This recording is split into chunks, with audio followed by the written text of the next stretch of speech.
video talks about common classes of graphs. The first we'll discuss is the complete graph, Kn. The complete graph Kn is a simple graph with n vertices in which each pair of vertices is adjacent.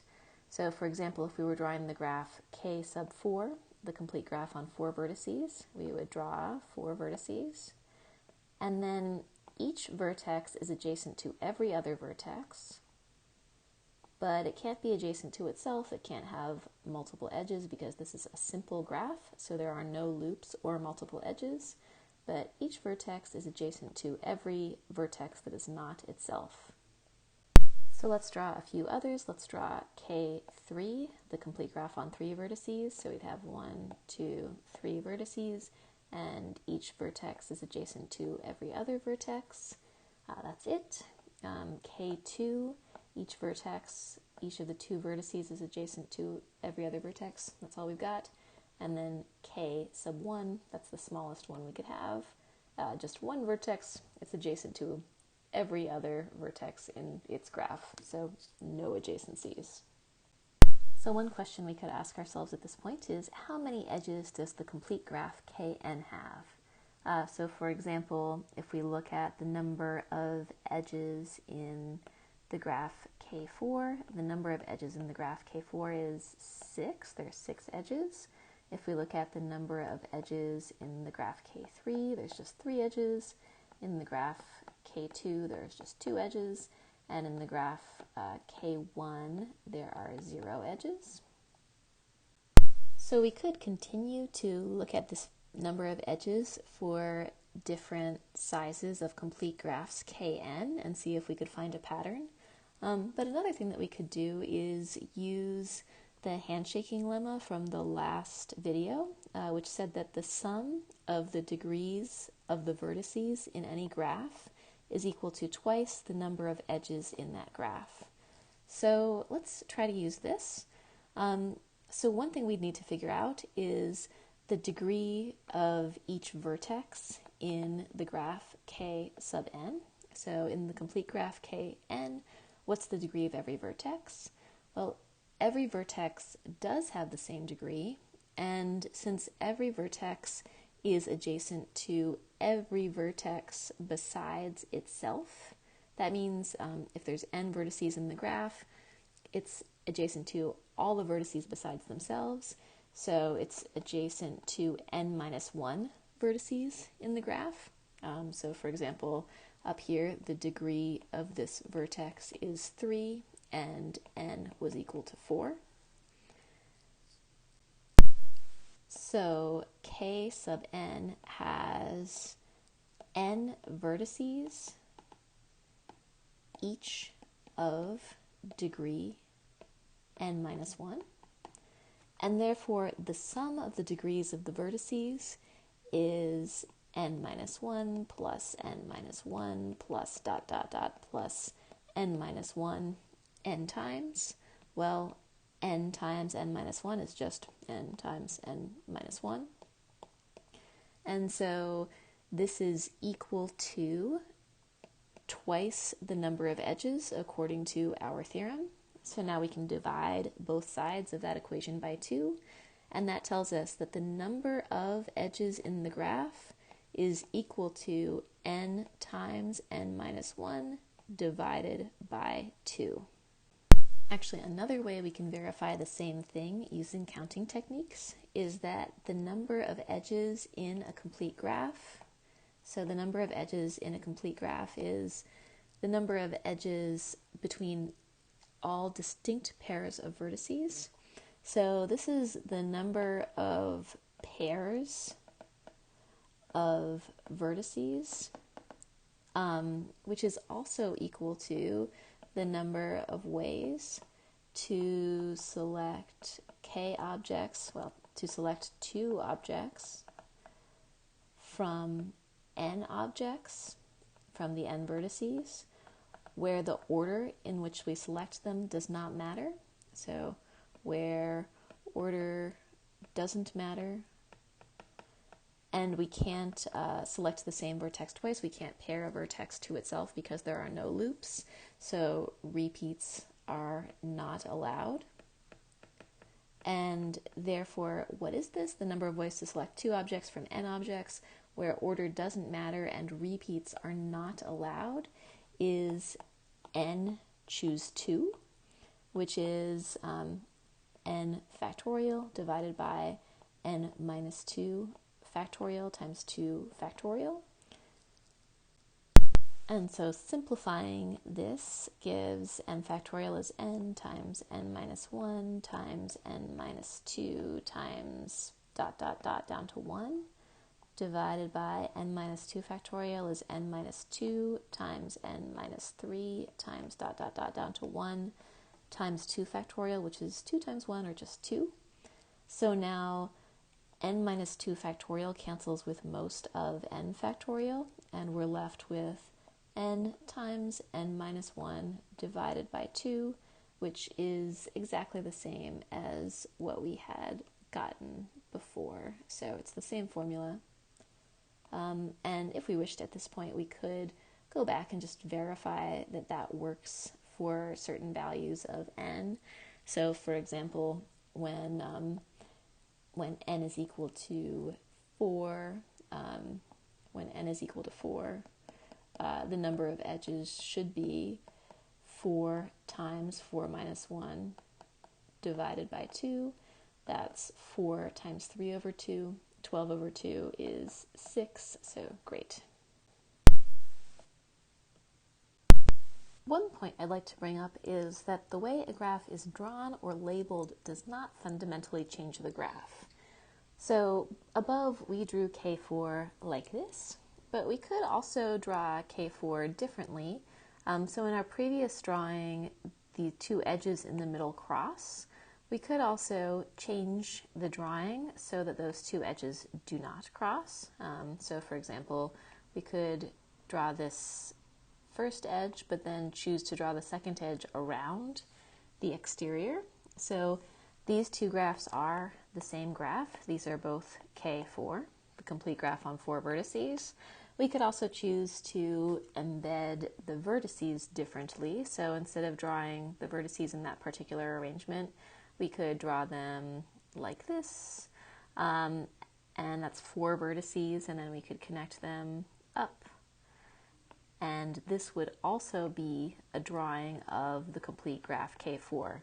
So that's all the same graph. If we wanted, we could also label those graphs A, B, C, D. We could label this with C, A, B, D, and we could label this version as 1, 2, 3, 4.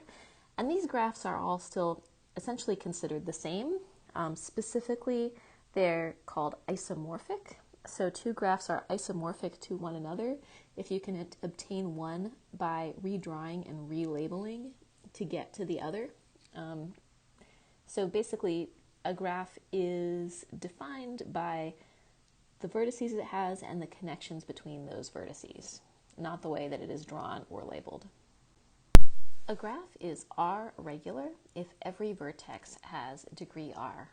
So for example, the graph K5 is a 4 regular graph on 5 vertices. So the graph K5, the complete graph K5, is 5 vertices where every pair of different vertices is connected by an edge. So these are all connected by edges, and each of these is connected by an edge, and this is the graph K5, and it's 4 regular because each of its vertices has degree 4. In fact, as we saw above, any complete graph K sub n has all vertex degrees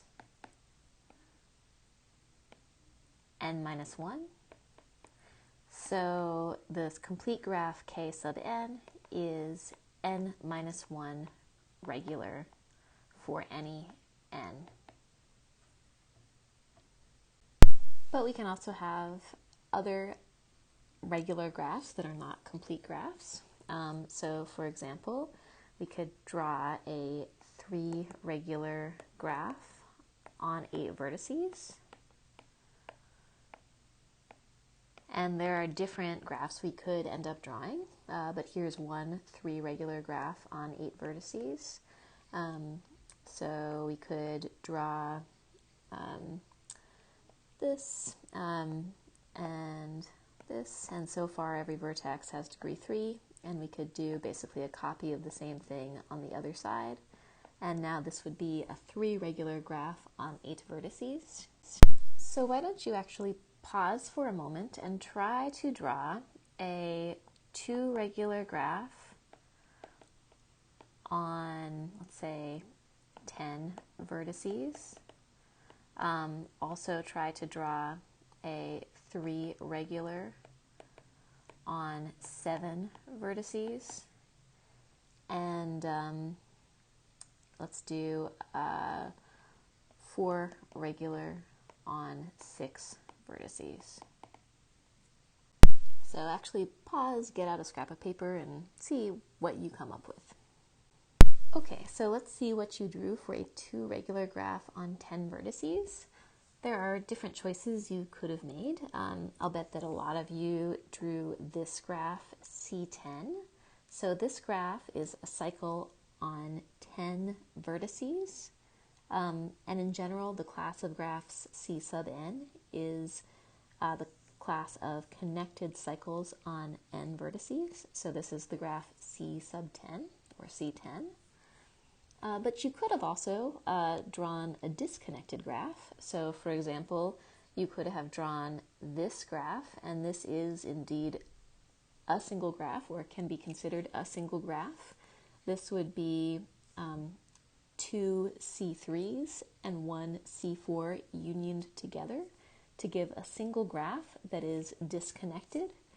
So this is the union of 3 cycle graphs, and both of these meet the criteria that they could be considered a single 2 regular graph on 10 vertices. You could have also drawn 2 5 cycles, and that would have also met the criteria of being two regular graphs on 10 vertices. So that would be C5 union C5. Okay, so the next graph you were asked to draw was a 3 regular graph on 7 vertices, and none of you should have been able to draw this. This is not possible. It is not possible by that corollary that we had to the first theorem of graph theory, that it is not possible to have an odd number of odd degree vertices. And so again, we can see that by looking at the sum of the degrees of the vertices and knowing that that should be equal to twice the number of edges. So sum of the degrees of the vertices, a 3 regular graph on 7 vertices, that would be a vertex of degree 3 and another vertex of degree 3, and altogether 7 vertices of degree 3. So the total sum of the degrees would be 3 times 7, which is 21. And that should be equal to twice the number of edges. So dividing both sides of that equation by 2 gives us 21 over 2 equals the number of edges. And this is not an integer number of edges. This is 10.5 edges, which is not possible. So no such graph exists. If you were able to draw such a graph, take a look at it again. I'm guessing that there's either not exactly it's not exactly 3 regular, or else there are not exactly 7 vertices. And so the last type of graph you were asked to draw was a 4 regular graph on 6 vertices. Here are 2 such graphs. So these are both 4 regular graphs on 6 vertices, and these are both simple graphs, meaning they have no loops or multiple edges. But that wasn't a restriction that was given, so there are other graphs you could have drawn that aren't simple graphs. So for example, 1, 2, 3, 4, 5, 6. We need every vertex to have degree 4. So far things have degree 2, that's a C6.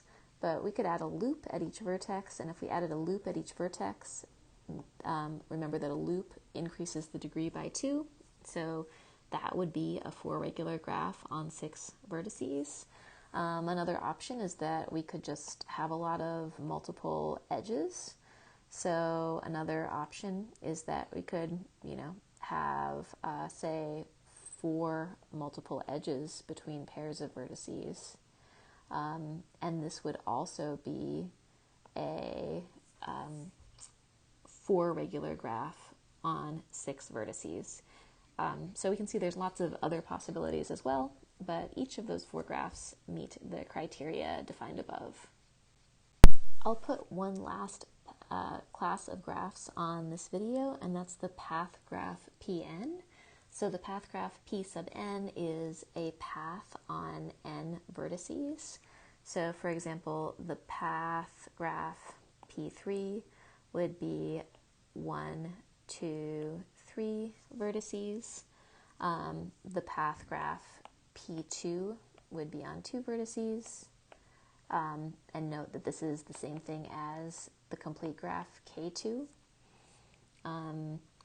The path graph P1 is just that little guy, and again, same thing as the complete graph K1. And, the path graph P8 would have 8 vertices all in a row. We'd have 8 total vertices in a path. The way that it is oriented doesn't matter. 1, 2, 3, 4, 5, 6, 7, 8. Notice that aside from the path graph P1 and P2, these path graphs are not R-regular. They have vertices of degree 1 and 2. And so in total, the classes that we've talked about today are the complete graphs K sub n, the cycle graphs C sub n, the path graphs P sub n. Each of those classes is completely defined, but our regular graphs are a distinction that some graphs have, the complete graphs have, the cycle graphs have for each n, but not all graphs are regular.